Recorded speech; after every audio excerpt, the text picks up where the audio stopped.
జాతీయ పార్టీలో ఆ ఇద్దరే. ఒకరు రాష్ట్ర అధ్యక్షుడైతే మరొకరు శాసనసభాపక్ష నేత. కలిసి జోడెడ్లలా బండి లాగాల్సిన ఇద్దరు ప్రస్తుతం ఎడముఖం పెడముఖంగా ఉంటున్నారట. ఒకరు అవునన్న దానికి మరొక ఆయన కాదనడమేగాక రీజన్స్ కూడా చూపిస్తున్నారు. ఇంతకీ ఎవరా నేతలు? అడుగులు ఎందుకు తడబడుతున్నాయి? పివిఎన్ మాధవ్ ఏపీ బీజేపీ అధ్యక్షుడు, పెన్మత్స విష్ణుకుమార్ రాజు అదే పార్టీకి చెందిన శాసనసభా పక్షనేత. ఇద్దరి కేర్ ఆఫ్ అడ్రస్ విశాఖపట్టణమే. గల్లీ నుంచి ఢిల్లీ వరకు ఇద్దరికి గట్టి పరిచయాలే కాదు, పెద్దల అండదండలు కూడా ఉన్నాయి. ఈ క్రమంలో ఇద్దరి మధ్య మొదట్నుంచి స్నేహపూర్వక పోటీ వాతావరణం కనిపిస్తుంది. మాధవ్ రాష్ట్ర అధ్యక్ష రేసులోకి వచ్చిన సమయంలో విష్ణు పేరు కూడా ప్రచారంలోకొచ్చింది. అప్పటికే ఆయన రాష్ట్ర ఉపాధ్యక్షుడు కావడంతో ఆసక్తి ఎక్కువైంది. కానీ వివిధ సమీకరణాల ఆధారంగా మాధవ్కి ఛాన్స్ దక్కింది. ఇక రెండోసారి విశాఖ ఉత్తరం నుంచి గెలిచిన విష్ణుకుమార్ రాజు శాసనసభాపక్ష నేత అయ్యారు. విశాఖ జిల్లా ప్రాధాన్యత, కమలం పార్టీ భవిష్యత్తు ఆలోచనలకు అనుగుణంగానే ఈ నియామకాలు జరిగినట్లు చెప్పుకుంటున్నారు.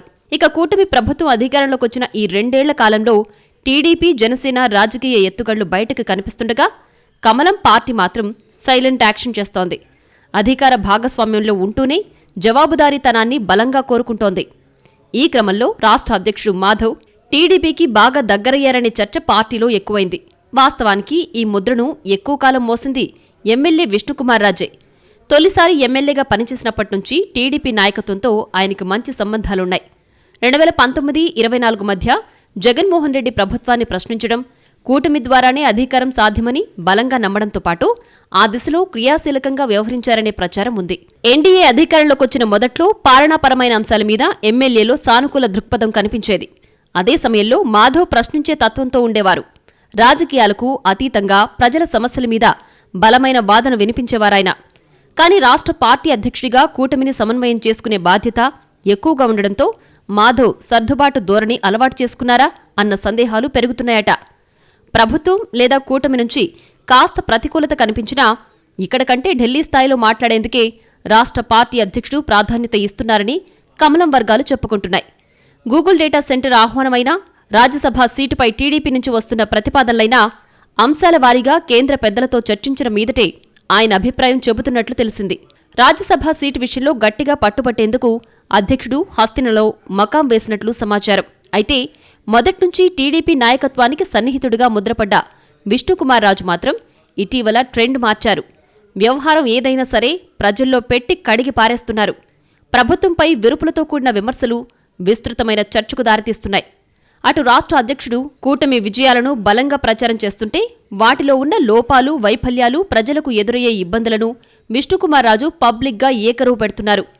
టిట్కో హౌసింగ్ బిల్లులు, రుషికొండ, గూగుల్ డేటా సెంటర్ నుంచి భోగాపురం ఎయిర్పోర్ట్ వరకు ప్రతి విషయంలోనూ ఎమ్మెల్యే చేసే వాదన సహేతుకంగానే కనిపిస్తుంది. కానీ కూటమి ప్రభుత్వానికి మాత్రం అది శూలంలా గుచ్చుకుంటోందని సీనియర్లు చర్చించుకుంటున్నారు. తాజాగా ఎయిర్పోర్ట్ అంశంపై బాగా ఆసక్తికరమైన కామెంట్స్ చేశారు విష్ణు. 62 ఏళ్లు కాపురం చేశాక విడాకులివ్వమంటే ఎంత దరిద్రంగా ఉంటుందో ఇప్పుడు విశాఖ ఎయిర్పోర్ట్ని వదిలేయడం కూడా అలాగే ఉంటుందంటూ ఘాటుగా రియాక్ట్ అయ్యారు. నగరం మధ్యలో ఉన్న విమానాశ్రయాన్ని వదిలేయొద్దని, భోగాపురం ఎయిర్పోర్ట్తో సమానంగా నిర్వహించాలనేది ఎమ్మెల్యే డిమాండ్. ఇక్కడ ఆసక్తికరమైన విషయం ఏంటంటే పౌర విమానయాన మంత్రితో కలిసి మాధవ్ భోగాపురం ఎయిర్పోర్ట్ను పరిశీలించి భవిష్యత్తు అభివృద్ధికి కీలకమని ప్రకటించిన కొద్ది గంటలకే విష్ణుకుమార్ రాజు అలా ఫైర్ అయిపోయారు. దీంతో విష్ణు చాలా కాన్ఫిడెంట్గా కొడుతున్నారా అనే భావన వ్యక్తమవుతోంది. అంతకుముందు Google data centre game changer అని, భారీగా ఉద్యోగాల కల్పన సాధ్యమని ప్రభుత్వం బలంగా చెబితే లోకల్ ఎమ్మెల్యే మాత్రం గాల్ తీసేశారు. 1000 ఉద్యోగాలేమీ రావని, 100లోనే ఉంటాయంటూ సూటిగా చెప్పేసి చర్చకు పెట్టారు. ఇలా ఒక్కొక్కటిగా అంశాల వారీగా చూసుకుంటే బీజేపీ రాష్ట్ర అధ్యక్షుడు అవునన్న దానికి ఎల్పీ లీడర్ మాత్రం అవునా, అలాగా అంటూ వెటకారిస్టు వాయిస్ వినిపిస్తున్నారనేది రాజకీయ వర్గాల అభిప్రాయం. ఇది ప్రజా సమస్యలపై చర్చ పెట్టాలన్న వైఖరా, లేక ఇంటర్నల్గా సంథింగా అంటూ మాట్లాడుకుంటున్నాయి రాజకీయ వర్గాలు.